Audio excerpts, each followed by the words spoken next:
Every time I pull my hair with any outfit, that you find me ugly and one day you disappear. Cause what's the point of crying? It was never even enough.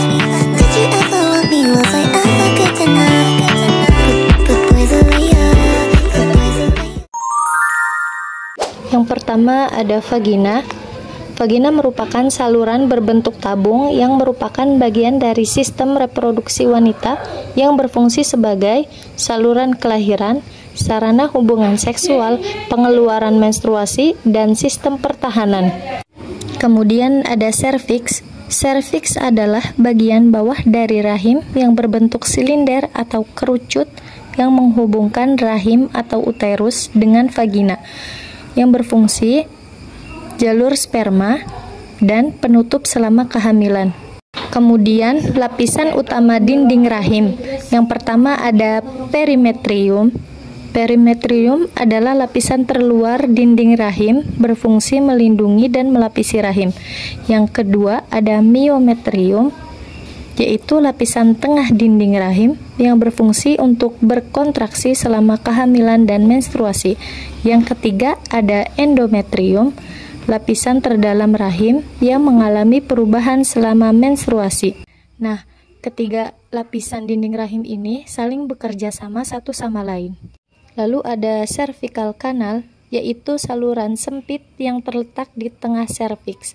Fungsinya sebagai jalur sperma, aliran menstruasi, perlindungan terhadap infeksi, dan membuka saat persalinan. Kemudian ada uterus atau rahim, yaitu organ yang berongga berbentuk seperti buah pir terbalik yang merupakan bagian dari sistem reproduksi wanita, berfungsi sebagai tempat perkembangan janin, menstruasi, dan kontraksi selama kehamilan.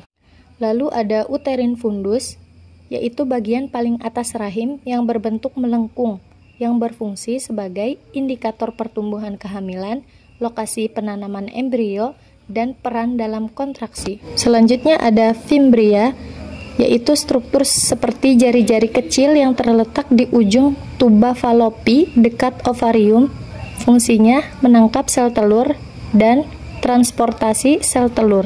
Kemudian ada tuba Fallopi, yaitu sepasang saluran tipis yang menghubungkan ovarium dengan uterus atau rahim, yang berfungsi sebagai tempat pembuahan, mengangkut sel telur atau zigot, dan terakhir yaitu menggerakkan sel telur.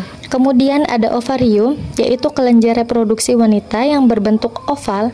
Setiap wanita memiliki 2 ovarium yang berfungsi sebagai produksi sel telur, produksi hormon, yaitu yang memproduksi hormon seks wanita, terutama estrogen dan progesteron, yang berperan dalam pengaturan siklus menstruasi, ovulasi, dan kehamilan. Dan terakhir ada ovarium ligamen, yaitu jaringan ikat yang menghubungkan ovarium dengan bagian lain dalam rongga panggul, yang berfungsi menstabilkan ovarium dan menjaga konektivitas atau menjaga hubungan ovarium dengan rahim dan struktur lain di sekitarnya.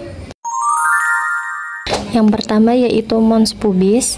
Mons pubis adalah area jaringan lemak yang terletak di bagian depan tulang kemaluan pada wanita, atau daerah tumbuhnya rambut yang berfungsi sebagai pelindung tulang kemaluan dan peran estetika seksual. Kemudian ada klitoris. Jaringan yang berisi saraf adalah sebuah jaringan kecil yang sangat sensitif pada sistem reproduksi eksternal, terletak di bagian atas di tempat pertemuan lipatan labia minora.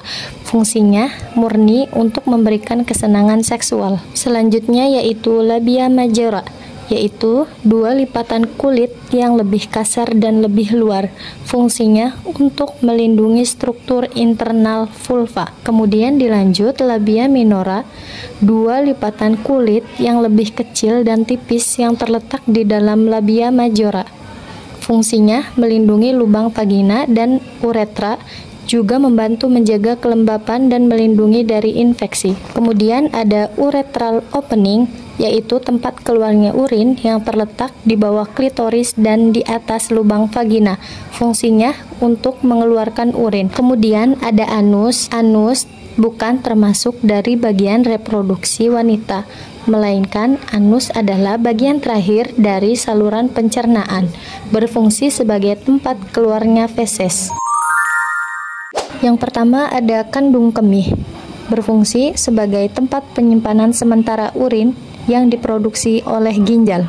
Kemudian ada kelenjar prostat yang berfungsi menutrisi sperma dan menghasilkan cairan yang menjadi bagian dari air mani. Dilanjut yaitu uretra, saluran yang berwarna merah sebagai tempat keluarnya urin dan sperma. Kemudian ada vas deferens, yaitu saluran yang berwarna ungu yang berfungsi mengangkut sperma dari epididymis menuju ke uretra. Kemudian ada testis yang berfungsi menghasilkan sperma dan hormon testosteron. Lalu ada skrotum, kantong kulit yang menggantung di bawah penis, berfungsi untuk melindungi testis. Kemudian ada kepala penis, struktur yang paling sensitif terhadap rangsangan, berperan penting dalam sensasi seksual dan membantu proses ejakulasi. Yang terakhir ada lubang penis, yaitu tempat keluarnya urin dan air mani atau saluran yang menghubungkan kandung kemih dan vas deferens.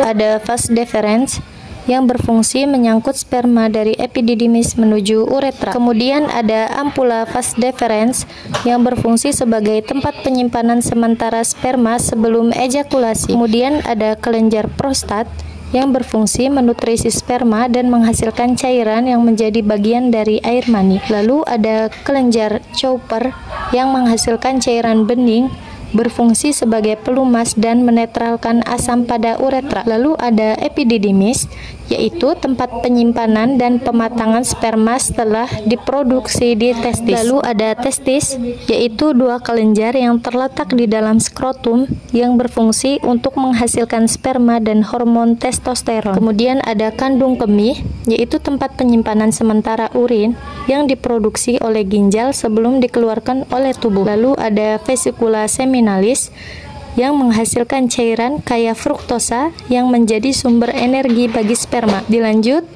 yaitu uretra yang berfungsi mengeluarkan urin dan mengeluarkan air mani. Kemudian ada jaringan erektil, yaitu jaringan yang mengandung pembuluh darah dan akan terisi darah saat terangsang. Yang terakhir ada glans penis, yaitu struktur yang paling sensitif terhadap rangsangan, berperan penting dalam sensasi seksual dan membantu dalam proses ejakulasi.